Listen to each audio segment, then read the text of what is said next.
Friends, welcome to optimistic studies. Optimistic studies में आप सभी का हार्दिक स्वागत है। सबसे पहले आप सभी को विजयदशमी की हार्दिक शुभकामनाएं।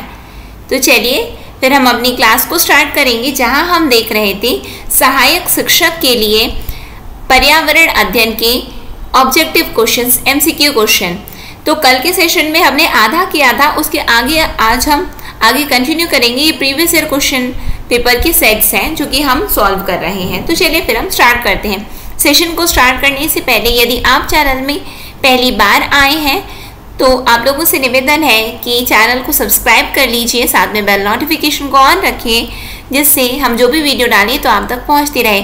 साथ में सेशन आपको यदि अच्छा लगे तो ज़रूर लाइक कीजिएगा, ज़्यादा से ज़्यादा लोगों तक शेयर ज़रूर कीजिए, जिससे ज़्यादा से ज़्यादा लोगों तक इसका लाभ मिल सके, जैसे ज़्यादा से ज़्यादा लोगों तक वीडियो पहुंच सके। और ये सभी चीज़ें हमें एक मोटिवेशन की तरह हमें मोटिवेट करते हैं कि हम आप लोगों के लिए और भी अच्छी कंटेंट आप लोगों के लिए लेकर के आएँ। तो चलिए फिर हम स्टार्ट करेंगे। 77 तक हमने स्टार्ट कर लिया था। आई होप आपने देखा होगा वीडियो। नहीं देखे हैं तो प्लेलिस्ट बनी हुई है वर्ग 3 सहायक शिक्षक के नाम से, उसमें जाकर के आप देख सकते हैं। तो हम 78 क्वेश्चन क्या है हमारा कि निम्नलिखित अवतरण पर आधारित है, यानी कि यहाँ पे दिया हुआ क्या है कि शिक्षक द्वारा प्रदर्शित एक कटोरे में पानी उबालने और उसका वाष्पीकरण हो जाने के प्रयोग को देखने के बाद, वाष्पीकरण हो गया, पानी उबला और उसका वाष्पीकरण हो गया, देखने के बाद 7 से 8 वर्ष के बच्चों के द्वारा दिए गए उत्तर इस प्रकार है। पानी गुम हो गया, कटोरे ने पानी सोख लिया, आग ने पानी पी लिया, भगवान ने पानी पी लिया। तो ये उत्तर बच्चों और उनके विचारों के बारे में क्या बताते हैं? बच्चे अच्छा अवलोकन नहीं कर पाते। वाष्पीकरण के बारे में बच्चों के विकल्पी विचार, बच्चों के उत्तर तर्क संगत नहीं है, बच्चों की सोच गलत है। तो बच्चों के ये विचार क्या बता रहे हैं यहाँ पे? बच्चों ने क्या कहा? पानी गुम हो गया, कटोरे ने पानी सोख लिया, आग ने पानी पी लिया, भगवान ने पानी पी लिया। तो यहाँ पे बच्चे ने उबलता देखा, वाष्पीकरण देखा। तो इसका मतलब कि उसका किस पर, बच्चों का किस पर विचार बना है? वाष्पीकरण के बारे में उनका ये अलग अलग विचार बना है, विकल्पी विचार है कि पानी गुम हो गया, गायब हो गया, कटोरे ने ही पानी सोख लिया, आग ने ही पानी पी लिया, भगवान ने पानी पी लिया।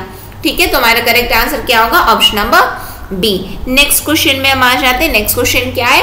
शिक्षक को इन उत्तरों का सामना किस प्रकार करना चाहिए? उनके विचारों तक पुनः पहुंचने के लिए एक चर्चा प्रारंभ करें, बच्चों को बता दें कि वे गलत हैं, जल चक्र का एक मानक चार्ट प्रदर्शित करें, या वाष्पीकरण की परिभाषा दें और बच्चों को उसे याद रखने के लिए कहें। तो शिक्षक को इन उत्तरों का सामना करना है। तो कैसे करेंगे शिक्षक इन उत्तरों का सामना करना है? तो क्या करना है शिक्षक को बताइए, यहाँ पे सही क्या होगा? बच्चों को बता दें कि वे गलत हैं। तो ऐसे करेंगे क्या शिक्षक? जी नहीं, डायरेक्टली बस रिफ्यूज कर देंगे, नहीं जी नहीं। फिर उनके विचारों तक पुनः पहुंचने के लिए एक चर्चा प्रारंभ करेंगे। क्या करेंगे शिक्षक? चर्चा प्रारंभ करेंगे कि हम ऐसा करते कि ये क्या हुआ है, देखो पहले उबला है पानी, फिर वाष्पीकरण हुआ है, तो चर्चा करेंगे कि आपके विचार आए कैसे। आपने वाष्पीकरण देखा ना, तभी तो आपके विचार आए हैं। तो यहाँ पे करेक्ट आंसर हमारा ऑप्शन नंबर ए बनेगा। ठीक है, फिर ये क्या है? जल चक्र का एक मानक चार्ट प्रदर्शित, तो उनको समझ में थोड़ा आएगा।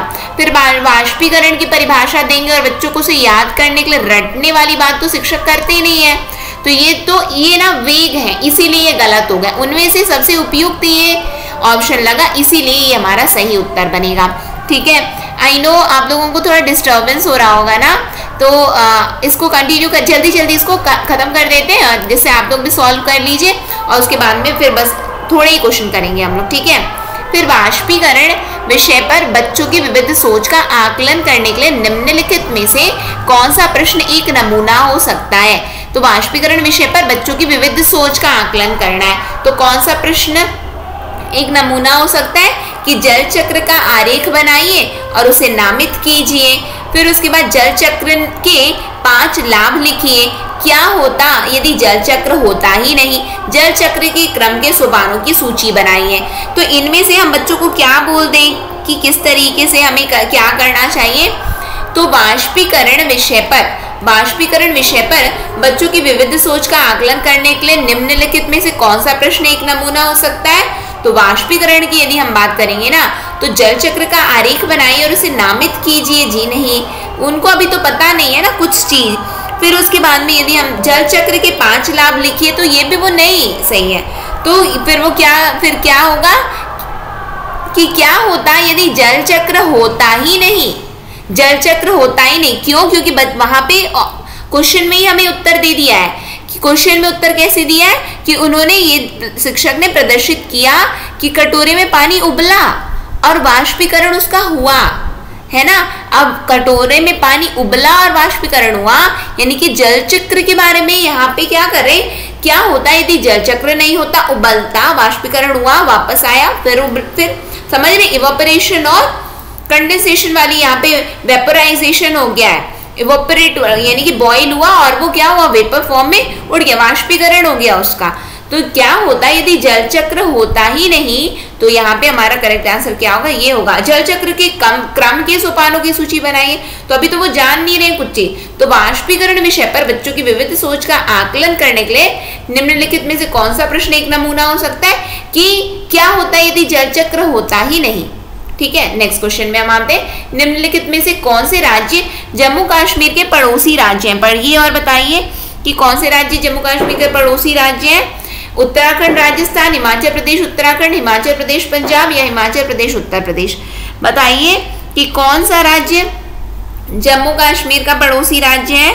तो जम्मू कश्मीर का पड़ोसी राज्य हम देख रहे हैं कि राजस्थान उत्तराखंड है क्या? तो जी नहीं, राजस्थान उत्तराखंड नहीं है। तो ये राजस्थान नहीं है ना, राजस्थान नहीं है। उत्तराखंड भी नीचे है। जैसे कि हम यदि इस तरीके से ड्रॉ करें अपने इंडिया का मैप, यदि हम बनाएं, यहाँ पे इस तरीके से बनाएंगे तो ये हमारा आएगा,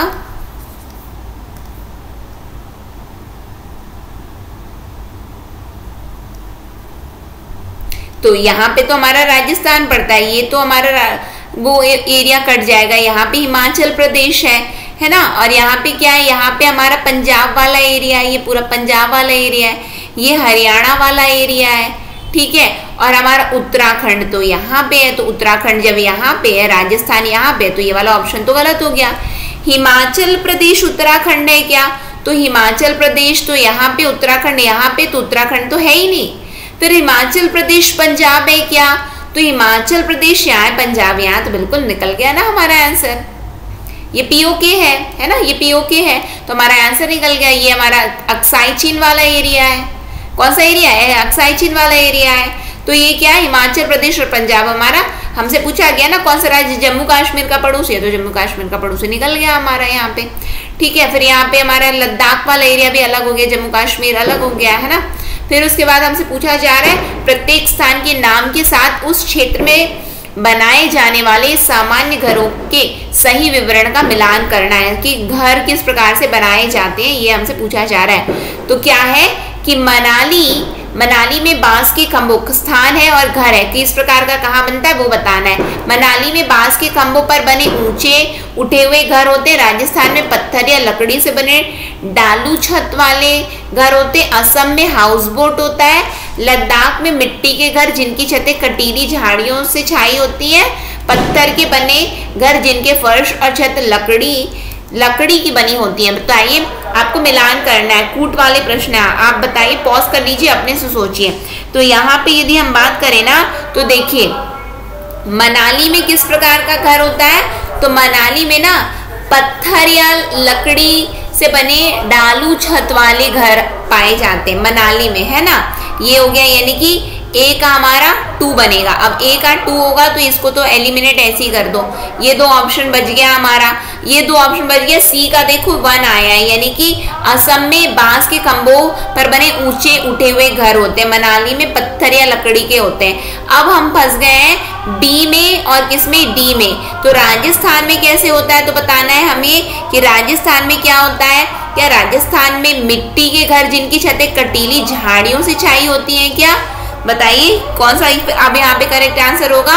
तो जी हाँ, राजस्थान में कैसा घर होता है, तो राजस्थान में जो है मिट्टी के घर जिनकी छतें कटीली झाड़ियों से छाई रहती है। फिर लद्दाख में कैसा होता है, तो लद्दाख में पत्थर से बने जिनके फर्श और छतें लकड़ी से बने होते हैं लद्दाख में, ठीक है। यानी कि ऑप्शन नंबर डी हमारा यहाँ पे करेक्ट आंसर हो जाएगा। नेक्स्ट क्वेश्चन में हम आते हैं। पशुओं की त्वचा पर विविध पैटर्न डिजाइन उनकी त्वचा पर बालों के कारण होता है, उस जलवायु के कारण होते हैं जिसमें वे रहते हैं, या उनकी शारीरिक शक्ति को इंगित करते हैं, या परावर्ती प्रकाश के कारण होते हैं। बताइए पशुओं की त्वचा में विविध पैटर्न या डिजाइन क्यों पाए जाते हैं? तो पशुओं की त्वचा में विविध पैटर्न जो है उनकी त्वचा पर बालों के कारण होते हैं। किस कारण से होते हैं? त्वचा पर बालों के कारण होते हैं, ठीक है। आई नो आप लोगों को बहुत ज्यादा डिस्टर्ब हो रहा होगा ना, फिर भी थोड़ा सा एडजस्ट कर लेते हैं, पढ़ाई कर लेते हैं थोड़ा हम लोग, ठीक है। क्या है फिर उसके बाद नेक्स्ट क्वेश्चन, जो व्यक्ति जंगल में कम से कम 25 वर्षों से रह रहा है उनका उस जंगल भूमि पर और उसमें पैदा होने वाले वस्तुओं पर अधिकार है। यह जनादेश किसके द्वारा दिया गया है? बताइए। भूमि अधिग्रहण अधिनियम 1894, संविधान अनुसूचित जाति आदेश संशोधन विधेयक 2012, या भारतीय जंगल अधिनियम 1927, या जंगल अधिकार अधिनियम 2007। यानी कि जो व्यक्ति जंगल में कम से कम 25 वर्षों से रह रहा है ना, तो उस जंगल भूमि पर और उसमें पैदा होने वाली वस्तुओं पर अब उसका अधिकार है। तो ये जनादेश किसने दिया है? तो यह जनादेश यदि हम देखें तो यह जनादेश जंगल अधिकार अधिनियम ने दिया है। फॉरेस्ट राइट एक्ट 2007 से आया है। किसमें से आया है? फॉरेस्ट राइट एक्ट 2007 से आया है, ठीक है। फिर उसके बाद में क्या है, निम्नलिखित में से मच्छरों द्वारा फैलने वाले रोगों का समुच्चय बताना है हमें। डेंगू, मलेरिया, चिकनगुनिया, मियादी बुखार, हैजा, chikungunya, malaria, HIV AIDS, dengue, HIV AIDS, हैजा, डेंगू। बताइए जो मच्छरों से कौन कौन से रोग फैलते हैं हमें बताना है। तो मच्छरों से डेंगू होता है, मलेरिया होता है और चिकनगुनिया होता है। यानी कि ऑप्शन नंबर ए हमारा यहाँ पे करेक्ट आंसर है, ठीक है। फिर उसके बाद पूछा जा रहा है हमसे, घटपर्णी पौधा निपेंथिस कीड़े मकोड़ों को आकर्षित करने के लिए उच्च तारत्व की ध्वनियां निकालता है, या मुंह छोटी छोटी कटियों से ढका होता है इसका, या भारत में यह नहीं पाया जाता, या मेढकों, कीड़े मकोड़ों और चूहों की चालाकी से फंसाकर खा जाता है। तो घटपर्णी पौधा क्या करता है बताइए। तो घटपर्णी पौधा पता है क्या करता है? वो मेढकों, कीड़े मकोड़ों और चूहों को ना चालाकी से फंसाकर खा जाता है, ठीक है। फिर क्या है, हमसे नेक्स्ट क्वेश्चन पूछा गया, नीचे दिए गए खाद्य पदार्थों के किस समुच्चय में लौह तत्व प्रचुर मात्रा में होता है? बंद गोभी, भिंडी, गुड़, आंवला पालक गुड़, आंवला पालक आलू, आंवला आलू टमाटर। तो हमसे पूछा जा रहा है कि क्या होता है? लौह तत्व प्रचुर मात्रा में किस में पाया जाता है? तो लौह तत्व की बात करें तो बोलते हैं ना आयरन की कमी है, ऐसा करो कि पालक खाओ, पालक का जूस पियो। तो पालक का जूस पियो, ये पालक हमारा निकल करके आ गया है ना। लेकिन हम देख रहे पालक तो यहाँ भी दिया हुआ है, यानी कि इसको तो चलो ठीक है एलिमिनेट कर देंगे, पालक तो हमको 2 में मिल गया। अब पालक तत्व प्रचुर मात्रा में किसमें? आंवला में भी होता है। जी हाँ, इसमें भी हमें फंस गए। अब हम फंस गए आलू में होता है या गुड़ में होता है। तो एग्जाम में ऐसे में डाउट होगा ना, तो थोड़ा तो 50-50 में गेस वर्क करना ही पड़ेगा। यदि 2 में आकर के अटके हो तो फिर वहां पे थोड़ा गेस वर्क लगाना, और ये गेस वर्क आपका पता है जितना ज्यादा क्वेश्चन आप सॉल्व करोगे ना, तो वहां से आपको आइडिया होगा कि जब आप गेस वर्क 50-50 में आके फंसते हो, तो जब आप गेस वर्क करते हो तो आपका कितना सही होता है। तो ज्यादा से ज्यादा MCQ बनाओ आप लोग, है ना। तो उसमें से क्या होगा कि आपको अपने बारे में पता चलेगा कि मैं गेस वर्क करूं या नहीं करूं। तो यहाँ पे गुड़ हमारा सही आंसर है, यानी कि जो लौह तत्व प्रचुर मात्रा में आंवला पालक गुड़ में पाया जाता है, ठीक है। नेक्स्ट क्वेश्चन में हम आते हैं, हमारे देश के लगभग सभी भागों में मिर्च का उपयोग भोजन पकाने में किया जाता है। हमारे देश में मिर्च को लाने वाला व्यवसायी आए थे, कहाँ से आए थे? ऑस्ट्रेलिया से, उज्बेकिस्तान से, दक्षिण अमेरिका से, अफगानिस्तान से। बताइए तो कहाँ से आए थे मिर्च कहाँ से आई? तो दक्षिण अमेरिका से आई। कहाँ से आई? दक्षिण अमेरिका से आई है, ठीक है। साउथ अमेरिका से मिर्च आई है। फिर उसके बाद में बोला गया हमसे, निम्नलिखित में से कौन सा पक्षी कैक्टस पौधे के कांटों के बीच अपना घोंसला बनाता है? फाख्ता, शकरखोरा, बया या कलचिड़ी। तो कौन सा पक्षी कैक्टस पौधे के बीच में जाकर के अपना घोंसला बना लेता है? तो ये जो फाख्ता होता है ना, वही क्या बोलते हैं, कैक्टस पौधे के कांटों के बीच जा करके अपना घोंसला बनाता है। ठीक है, नेक्स्ट क्वेश्चन में आते हैं जो कि हमारा लास्ट क्वेश्चन है। किसी पशु के विषय में नीचे दिए गए विवरण को पढ़िए और उस पशु को पहचानिए। यह भालू जैसा दिखता है परंतु भालू नहीं है। यह दिन के लगभग 17 घंटे वृक्षों की शाखाओं में उल्टे लटक कर सोता है। उल्टे लटक कर सोता है, यहाँ से तो आप बिना अब हम ऑप्शन भी नहीं पढ़ेंगे तो भी आप जान जाएंगे, उल्टे लटक करके सोता है। फिर उसके बाद में क्या बोला गया है हमसे कि यह जिस वृक्ष पर रहता है ना उसी की पत्तियां खाता है। यह लगभग 40 वर्षों तक जीवित रहता है। बताओ ये क्या है, ये क्या है? ये स्लॉथ है, लंगूर है, चिंपैंजी है, पेंडा है, यानी कि पांडा है। तो यहाँ पे हम देख रहे हैं कि यह भालू जैसा दिखता है पर भालू नहीं। यह दिन में लगभग 17 घंटे वृक्षों की शाखाओं में उल्टे लटक करके सोता है। तो उल्टे लटक कर लंगूर सोता है क्या? जी नहीं। चिंपैंजी सोता है क्या? जी नहीं। पांडा सोता है क्या? जी नहीं। तो फिर कौन सोता है उल्टे लटक करके? कौन सोता है? तो उल्टे लटक करके स्लॉथ सोता है। ठीक है, तो ये क्या है? स्लॉथ है। तो यहाँ पे आई होप आपसे भी सभी प्रश्नों के उत्तर बने होंगे। आपके कितने नंबर आ रहे हैं आप कमेंट सेक्शन में कमेंट करके जरूर बताइएगा। सेशन आपको कैसे लग रहे हैं ये भी मुझे कमेंट सेक्शन में कमेंट करके जरूर बताइएगा। और ज़्यादा से ज़्यादा लोगों तक शेयर ज़रूर कीजिए जिससे हमें वो मोटिवेट करे कि हम आपके लिए इसी तरीके से और अच्छे से अच्छा आपके लिए कंटेंट आपके लिए लाते जाएं और आपकी एक बेहतरीन तैयारी हम करवा सकें। तो इसी के साथ में आज के सेशन को मैं एंड करूंगी। नेक्स्ट सेशन में फिर हम मिलेंगे। नेक्स्ट सेशन तक के लिए optimistic learning. Thank you for the session. जय हिंद, जय भारत।